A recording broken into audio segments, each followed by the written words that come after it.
بسم اللہ الرحمن الرحیم۔ السلام علیکم۔ آپ دیکھ رہے ہیں یوٹیوب چینل عام سی باتیں۔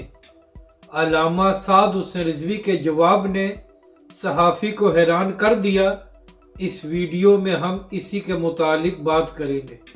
ناظرین کرام، آج تک جتنے صحافیوں نے بھی علامہ سعد حسین رضوی کا انٹرویو کیا ہے وہ سب اس بات کو مانتے ہیں کہ جس طرح تحریک لبیک کے سربراہ سخت سوالوں کا جواب دیتے ہیں، اس طرح کوئی اور سیاسی لیڈر جواب نہیں دے سکتا۔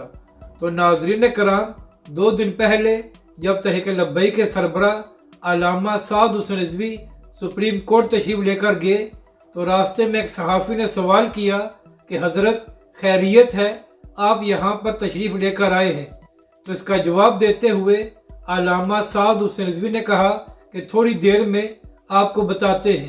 تو جب تحریک لبیک کے سربراہ واپس آئے تو وکلاء نے کہا کہ حکومت نے اپنی اپیلوں کو واپس لے لیا ہے اور سارا مسئلہ حل ہو گیا ہے۔ یعنی کہ تحریک لبیک کے سربراہ علامہ سعد حسین رضوی نے اس صحافی کو جواب دیا تھا کہ اب ہم آ گئے ہیں تو انشاءاللہ خیریت ہی ہوگی، اور یہی ہوا کہ جیسے ہی تحریک لبیک کے سربراہ وہاں پر تشریف لائے تو حکومت نے اپنی اپیلوں کو واپس لے لیا اور سارا مسئلہ اچھے طریقے سے حل ہو گیا۔ اپنی رائے کا ضرور اظہار کریں کہ آپ کو یہ ویڈیو کیسی لگی، اور ہمارے اس چینل کو بھی سبسکرائب کریں۔